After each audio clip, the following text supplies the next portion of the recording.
എല്ലാവർക്കും മഴയൊക്കെ ഇവിടെ നമുക്ക് കുറച്ചു കാലം നല്ല മഴയായിരുന്നു, ഇപ്പം നിന്നിട്ടുണ്ട്. അപ്പൊ ഇന്നത്തെ നമ്മുടെ വീഡിയോ മെൻസ്ട്രുവൽ കപ്പിന്റെ വീഡിയോ ആണ്. അപ്പം ഇത് യൂസ് ചെയ്തുകൊണ്ടിരിക്കുന്നവർക്കാണെങ്കിലും യൂസ് ചെയ്യാൻ പ്ലാൻ ചെയ്യുന്നവർക്കാണെങ്കിലും പിന്നെ പേടി കൊണ്ട് വാങ്ങിച്ചിട്ട് യൂസ് ചെയ്യാത്തവർക്കാണെങ്കിലും ഒരു യൂസ്ഫുൾ വീഡിയോ ആണിത്. അപ്പൊ എല്ലാവരും സ്കിപ്പ് ചെയ്യാണ്ട് കാണാം. അപ്പൊ ഞാനിപ്പോൾ മെൻസ്ട്രുവൽ കപ്പ് യൂസ് ചെയ്യാൻ തുടങ്ങിയിട്ട് ഒരു 2 years ആയി. അപ്പം ഇതിൽ എങ്ങനെയൊക്കെയാണ് യൂസ് ചെയ്യുന്നത്, എന്തൊക്കെ കാര്യങ്ങളാണ് ശ്രദ്ധിക്കേണ്ടതെന്നൊക്കെയാണ് നമ്മൾ ഈ വീഡിയോയിൽ പറയുന്നത്.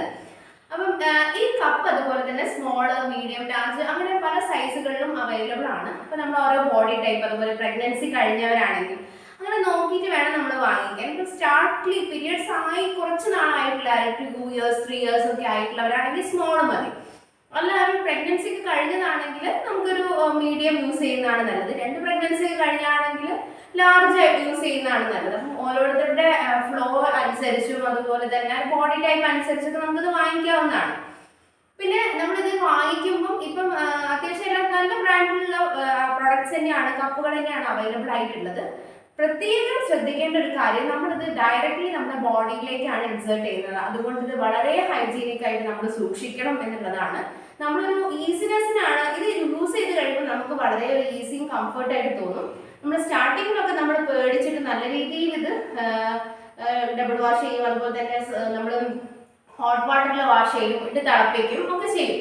പിന്നെ നമ്മൾ എന്ത് ചെയ്യുന്ന വെച്ചിട്ടുണ്ടെങ്കിൽ ഇത് ജസ്റ്റ് കപ്പ് വാഷ് മാത്രം യൂസ് ചെയ്തിട്ട് കഴുകി എടുത്ത് വെക്കുന്ന ഒരു ടെൻഡൻസി കാണിക്കാൻ പാടില്ല, ആരും കാണിക്കാനും പാടില്ല. കാരണം നമ്മളിത് നമ്മുടെ മൈൻഡിൽ ഇത് എപ്പോഴും വേണം, നമ്മൾ ഡയറക്റ്റ്ലി നമ്മുടെ ബോഡിയിലേക്കാണ് ഇൻസേർട്ട് ചെയ്യുന്നത്. അപ്പോൾ ഹൈജീനിക് ആയിട്ട് വെച്ചാൽ മതി, വേറൊരു ഇഷ്യൂസും ഇല്ല. അപ്പം ഞാൻ ഇവിടെ വാങ്ങിക്കുന്നത് ഒരു നാച്ചുറൽസിന്റെ ഒരു ബോഡി വാഷ് ആണ്. അത് intimate wash cum cup wash ആണ്. ഇതൊരു പ്രൊഡക്റ്റ് അല്ല കേട്ടോ, ഏത് പ്രൊഡക്റ്റ് വേണമെങ്കിലും നമുക്ക് യൂസ് ചെയ്യാം. ഇനി സപ്പോസ് നമുക്ക് ഇത് യൂസ് ചെയ്യാൻ ബുദ്ധിമുട്ടാണെങ്കിൽ നമ്മൾ നല്ല രീതിയിൽ സോപ്പ് യൂസ് ചെയ്ത് വാഷ് ചെയ്താലും മതി. എന്നിട്ട് തിളച്ച വെള്ളത്തിൽ ഇട്ടണം, അല്ലെങ്കിൽ ഇട്ടിട്ട് തിളപ്പിക്കണം. നമ്മളൊരു പാലിന്റെ കുപ്പിയൊക്കെ ഇല്ലേ കുട്ടികളുടെ നിപ്പിടൊക്കെ, അതേ ടൈപ്പ് മെറ്റീരിയലാണ്, സിലിക്കോൺ മെറ്റീരിയലാണ്, നമുക്ക് തിളപ്പിക്കാൻ പറ്റും. ഇത് 10 years വരെയൊക്കെ യൂസ് ചെയ്യാൻ പറ്റുന്നതാണ് കണ്ടിന്യൂസ് ആയിട്ട്. ഞാനിപ്പോൾ യൂസ് ചെയ്തിട്ട് എല്ലാ മന്തും റെഗുലർ ആയിട്ട് ഞാൻ കപ്പന്നെയാണ് യൂസ് ചെയ്യുന്നത്.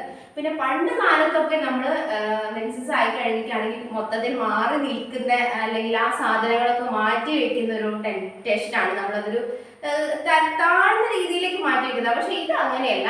ഇത് നമ്മൾ അതിന് വൃത്തിയിൽ ബാഗ് ഉണ്ട്, കപ്പിന് അതിന് പൗച്ച് ഉണ്ട്, കഴുകി ഉണക്കി വൃത്തിയാക്കി ആ പൗച്ചിൽ അലമാരയിൽ തന്നെയാണ് ഞാൻ സൂക്ഷിക്കുന്നത്. അലമാരയിൽ സൂക്ഷിക്കണം എന്നല്ല, എവിടെയെങ്കിലും ഹൈജീനിക് ആയിട്ടുള്ള ഷെൽഫിലാണ് സൂക്ഷിക്കാറ്. പണ്ടൊരു കാലത്ത് നമ്മൾ മെൻസസ് ആയി കഴിഞ്ഞ് കഴിഞ്ഞാൽ അലമാര തൊടാൻ പറ്റാത്തൊരു ടൈം ഉണ്ടായിരുന്നു. പ്രയോറിറ്റൈസ് ചെയ്യുന്നതിന് കാരണം നമ്മുടെ ബോഡിയിലേക്ക് നമ്മൾ ചെയ്യുന്നതുകൊണ്ടാണ് നമ്മൾ അങ്ങനെ പറയുന്നത്.